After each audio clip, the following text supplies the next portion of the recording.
Well, guys, Travels with Dottie here. Dottie and I are leaving Quartzsite. We just said goodbye to everybody, and George is with us, reluctantly riding along. I'm narrating this after the fact, so I tell you, George, again, did not do well on this trip, and I continue to try to do things to make it more comfortable for George. Was not successful this trip, but maybe the next one I'm going to keep trying. I'm not going to give up. Let's face it, it's sad leaving people that you spent a good deal of time with. I know I'm going to see everybody again, but it's still a little sad leaving. And you can see it's not the mecca of RVs as far as the eye could see anymore. It's March. It's getting warm. People are leaving. And there's a mixture of excitement too. I really like Pahrump in Nevada a lot, quite a bit, and I'm anxious to get up there. But unfortunately, I have to take the detour down to Mexico to have 2 days worth of dental work done. I can't tell you that I'm excited about that, but that's just the way things are. So we got about an hour and a half to an hour 45-minute trip to get to the RV park, which is right next to the parking lot. I'm going to show you how I got there. I jumped forward here to, this is the outskirts of Yuma. What we do is we take 95 down to Yuma, and we're going to hit Interstate 8, which we're going to go west, and Interstate 8 out of Yuma goes all the way to San Diego. It's about 170 miles from Yuma to San Diego, but we're only going to go, I don't know exactly how many miles it is. It's, I'd say, 10 to 15 miles out where we take our exit for Algodones, and I'll show you those turns. Hang on. So I've done nothing but go south on 95. No turns until we get here to Interstate 8. It's impossible to miss. You want to get in the right lane, and you want to go west. So that's go south out of Quartzsite, past the LTVAs on 95, and just keep going. And there are no turns until you hit Interstate 8 here, and you want to go west in Yuma. So that's what we're doing here. And in a couple of short miles, we're going to find ourselves in California. Now, let me tell you a note about time changes. During most of the winter in Quartzsite and California in two different time zones. They're an hour apart, so you'll cross the line here, your cell phone will hit a California tower, and suddenly the time will change back an hour. So here's the exit we're going to take. I jumped ahead there. I didn't want to bore you with a lot of highway driving, but it's 10 miles or so. You can. It says Algodones on it, and you want to take that exit.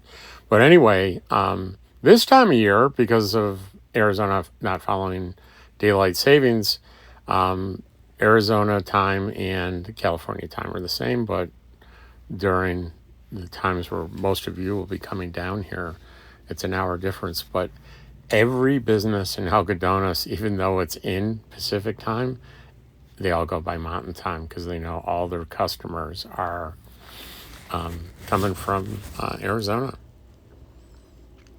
So the exit's coming up here, and we're going to pass a casino, and we're on Ketchian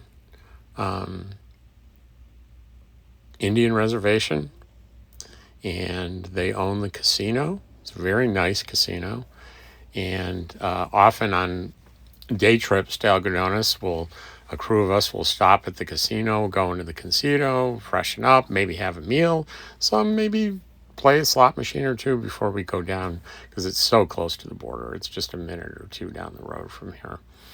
Now, also, you may dry camp in the parking lot of the casino here. Now, I know for sure you need to check in. I'm not sure whether or not they're charging these days. I apologize that I don't know, but it's easy enough to find out. Google's your friend. And so you might ask, well, why are you going to an RV park? Why don't you just stay up there? Well, one, it's not an easy walk from the casino to the border, number one. So I'd have to unhook my truck and drive back and forth for the next couple of days. And with no hookups, no air conditioning, it's hot down here. I'm leaving Dottie and George on their own. I want air conditioning for their comfort. I would leave them in Quartzsite, but I'd leave them with friends who would look out for them and take them out and make sure they're cool enough, but I don't have that luxury here. So I've passed the casino here.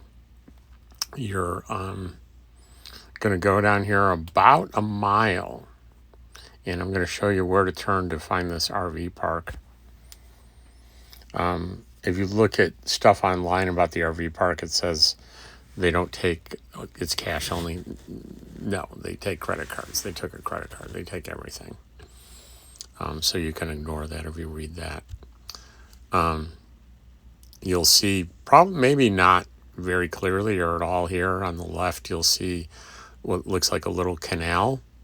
And it's actually the very ending dribbles of the Colorado River, which down in Yuma, it winds around down here, goes across the border into the desert in Mexico, and just disappears.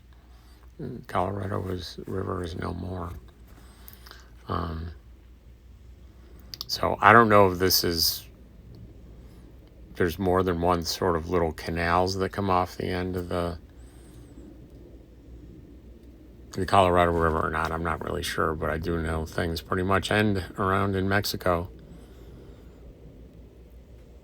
I think you saw a glimpse of it there on your left.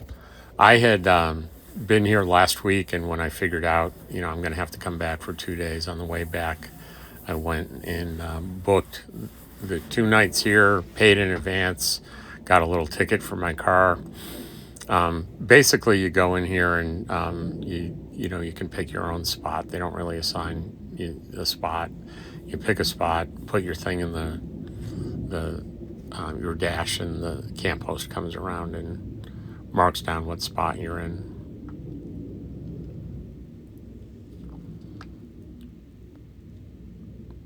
Yeah, I should have sped this up a little bit, but I want you to see exactly how to get in here.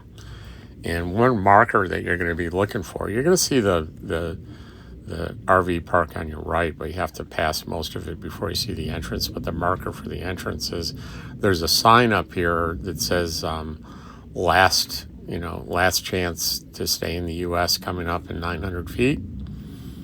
And you want to turn just before that sign. And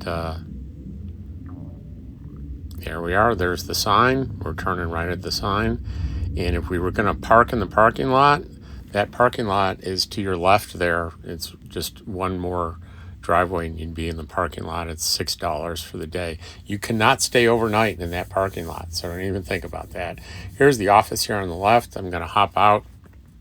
They said, make sure you let us know when you check in. So I'm going to hop out right now.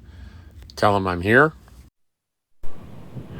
All right, here we are in snug in my spot, number 82.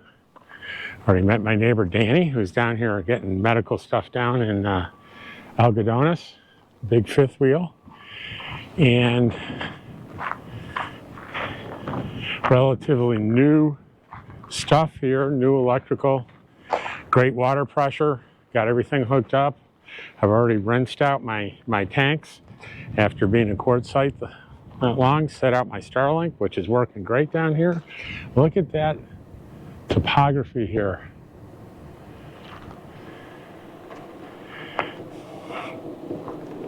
Got the air conditioner going, making sure that's working okay. So when I leave tomorrow, the puppy will be okay and the cat will be okay. George survived, is inside, seems okay. And off in the distance there, that's the border wall. That's how close we are. And tomorrow I'll show you the short walk I'll take to get into Mexico to get my work done. And everybody made the trip okay, didn't we, Dottie? We made it down here in just an hour and a half.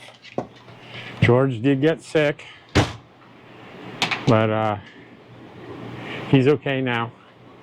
He's just resting. We got the AC going, got it nice and cool in here.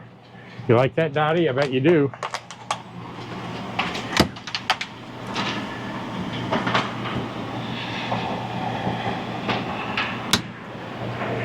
And so that's going to be today's video. I hope you enjoy it.